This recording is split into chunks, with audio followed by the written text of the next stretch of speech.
Halo semuanya, perkenalkan nama saya Reva Belinda Estianti Sugeng dengan NIM 13241844025. Pada video kali ini saya akan membahas mengenai penentuan cadangan minyak dan gas yang berada di bawah permukaan bumi. Sebelum masuk pada pembahasan lebih lanjut mengenai penentuan cadangan minyak dan gas, saya akan menjelaskan terlebih dahulu apa itu cadangan migas dan juga bagaimana pengklasifikasiannya. Cadangan minyak dan gas adalah jumlah minyak dan gas yang dapat diproduksi secara komersial dari suatu reservoir berdasarkan data geologi, geofisika, dan teknik produksi yang tersedia. Penentuan cadangan sangat penting untuk pengembangan lapangan, perencanaan produksi, dan evaluasi keekonomian proyek migas. Menurut standar internasional, cadangan migas dapat diklasifikasikan menjadi beberapa kategori. Yang pertama, proven reserves atau cadangan terbukti dengan kemungkinan besar lebih dari 90% dapat diproduksi. Yang kedua, probable reserves atau cadangan mungkin dengan kemungkinan sedang sekitar 50% dapat diproduksi. Dan yang ketiga dan terakhir adalah possible reserves atau cadangan kemungkinan dengan peluang lebih kecil sekitar 10% untuk diproduksi. Selanjutnya kita akan membahas mengenai metode penentuan cadangan migas. Metode ini terbagi menjadi 5, yaitu yang pertama metode analogi, merupakan metode untuk membandingkan lapangan yang sedang dievaluasi dengan lapangan lain yang sudah dikenal karakteristiknya. Yang kedua, metode volumetrik. Pada metode ini, perhitungan didasarkan pada persamaan volume. Data-data yang menunjang perhitungan cadangan ini adalah porositas dan saturasi hidrokarbon. Persamaan yang digunakan dalam metode volumetrik adalah initial gas in place dan juga initial oil in place dengan perbandingan sebagai berikut. Pada perhitungan ini digunakan data dari peta isopatch seperti gambar tersebut. Gambar ini terdiri dari 3 subbagian, yaitu yang pertama total net sand. Peta ini menunjukkan distribusi ketebalan total pasir bersih di area studi. Yang kedua net oil sand. Peta ini memperlihatkan ketebalan pasir bersih yang mengandung minyak. Dan yang ketiga completed isopatch map of oil reservoir. Peta ini adalah hasil akhir dari peta isopatch reservoir minyak yang biasanya menggabungkan informasi dari peta-peta sebelumnya. Yang ketiga, metode material balance.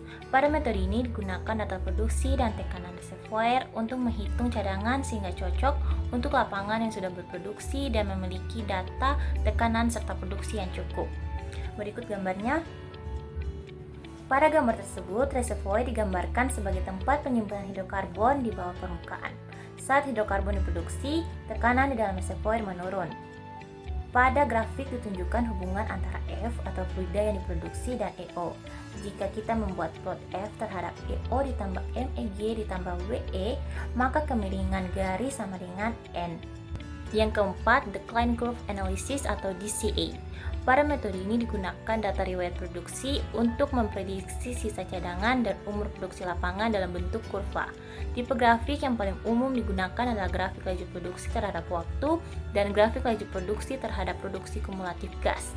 Kedua tipe grafik tersebut dapat memberikan pendekatan grafik yang dinamakan dengan decline curve yang terdiri dari eksponensial, hiperbolik, dan juga harmonik.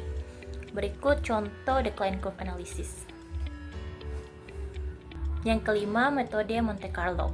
Pada metode ini digunakan simulasi statistik untuk memperhitungkan ketidakpastian parameter input seperti luas, ketebalan, porositas, saturasi, dan lain-lain. Berikut gambarnya. Gambar tersebut merupakan hasil distribusi output dari simulasi Monte Carlo untuk estimasi cadangan migas. Histogram menunjukkan frekuensi nilai volume cadangan yang dihasilkan dari ribuan literasi, sementara garis kurva melambangkan fungsi kepadatan probabilitas. Distribusi ini mencerminkan ketidakpastian alami dari parameter input seperti porositas, saturasi air, dan luas reservoir. Dari grafik ini dapat ditentukan nilai statistik seperti P10, P50, dan P90 yang mempresentasikan kemungkinan cadangan yang tinggi, menengah, dan konservatif secara berturut-turut.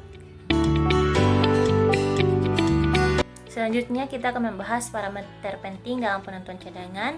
Yang pertama ada luas reservoir, yang kedua ada ketebalan efektif, yang ketiga adalah porositas, yang keempat adalah saturasi minyak, gas, dan air, yang kelima adalah faktor volume formasi, dan yang terakhir adalah net gross. Langkah umum penentuan cadangan migas. Yang pertama, pengumpulan data. Data tersebut dapat melingkupi data geologi, geofisika, log sumur, data laboratorium, dan data produksi. Yang kedua, analisis petrofisika dengan menentukan parameter reservoir seperti porositas, saturasi, dan juga net gross.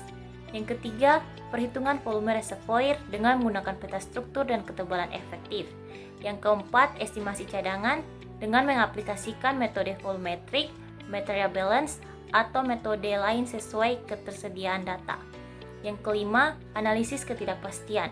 Gunakan metode Monte Carlo untuk memperkirakan rentang kemungkinan cadangan. Dan yang terakhir, klasifikasi cadangan. Sesuaikan hasil dengan standar klasifikasi.